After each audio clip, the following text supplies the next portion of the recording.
The silver demon is an adaptation of the golden demon, which is a New Zealand fly that was introduced to the United States in the early 1930s. It was adapted by Jim Prey for West Coast waters and steelhead fishing. I'm tying it on a number 6 streamer hook with black thread. The body is silver oval tinsel, so I'll tie in a strand of that.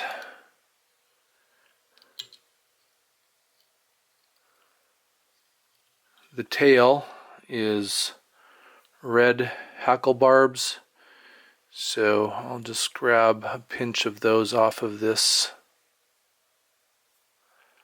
red feather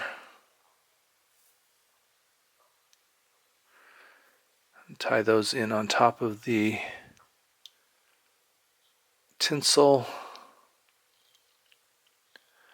Wrap in the butt ends, and then I'm going to wrap the tinsel underneath of that tail.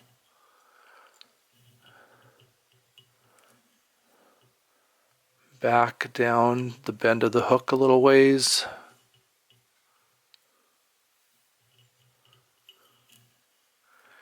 And then I'll bring that back up. It's wrapping over itself, which is fine. It gives it a little bit of bulk for the body, or I guess it would be the tag back there. So I want to make sure I'm wrapping underneath of the tail, and then the tail does kind of stand up. And then I'll wrap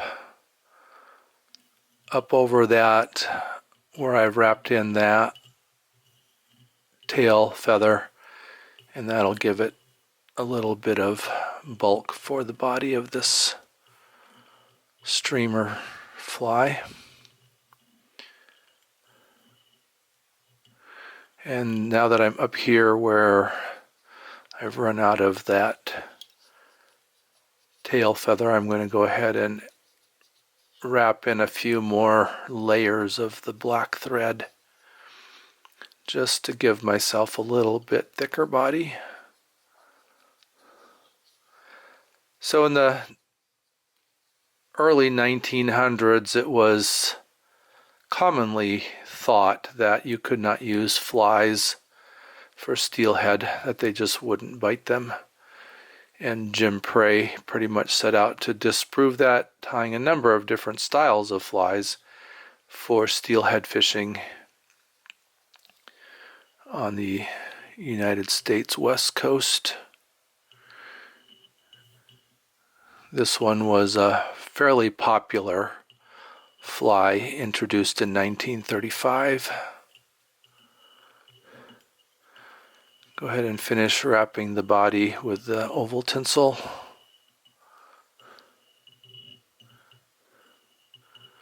It does give it a kind of unique look, oval tinsel presenting itself quite differently than a flat tinsel would.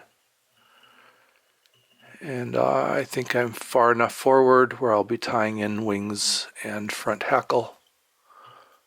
So I'll just wrap over the top of that tinsel. My standard is 3 catch-in wraps, pull back, wrap tight underneath of it with 2 or 3 wraps even catching over the end of it. That's fine.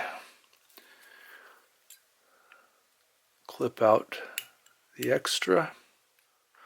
The wing is teal feather, so it's really a rolled wing. I'm going to peel off all of the barbs from this feather, both sides.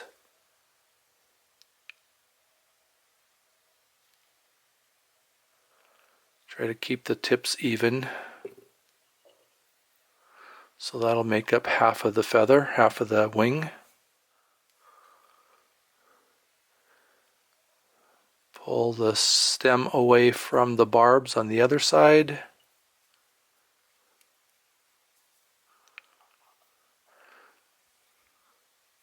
I'll flip those. That'll be the other half of the feather.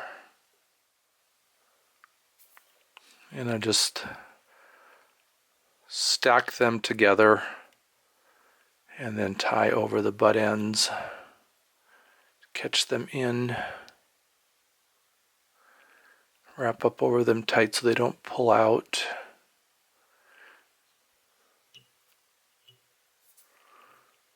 And call that a rolled wing because it's just kind of all of those barbs rolled together to create that wing.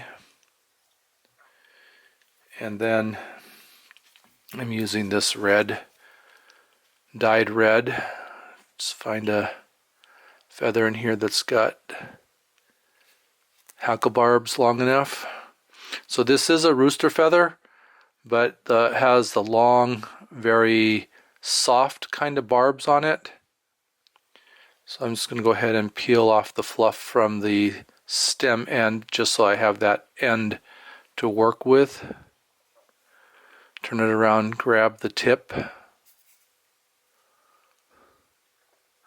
pull back from the tip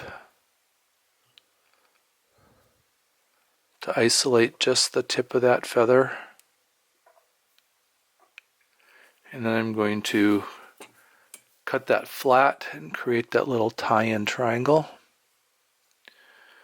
Lay that against the shank of the hook up here where the hackle will be tied in and where the head will be wrapped. Then I'm going to wet my fingers and fold all of those barbs back. So I have tied it in with the shiny side forward, so that will help to get those barbs to bend back towards the back of the fly, and then pull back on them to fold them, and then do that as I continue to wrap the hackle. Just keep pulling back on them, and that'll get them oriented in the right direction. And then just a few wraps in front of each other to create a red front hackle.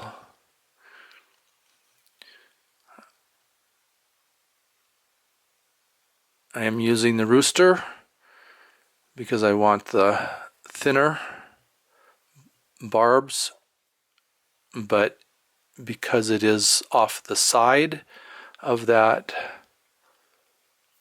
skin, they are long and flexible and quite webby, much webbier than we would use for a dry fly. So one of those applications where we can, or where we do use a rooster feather for a wet fly front hackle. And then just kind of wiggle my thread through so that I'm not catching barbs. Wrap 3 times over the top of that to catch it in, then I'll pull it back. Again, if I wet my fingers, it helps to grab all of the barbs.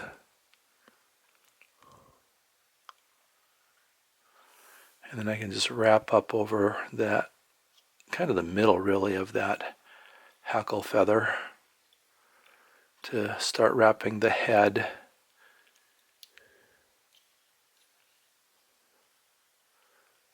And it is a streamer fly, so it's going to have a fairly good size head on it.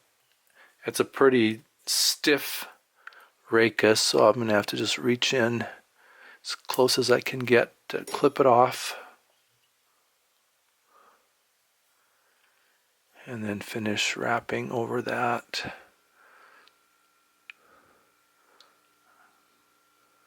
Wrap forward up to the eye and create that streamer head.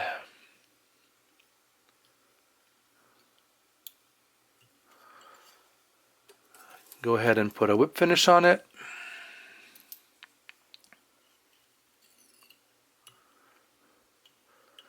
And I'm going to put some head cement on, so 3-4 wraps. Seat my knot by pulling down on the thread. Take my scissors and just push against the thread to cut it out.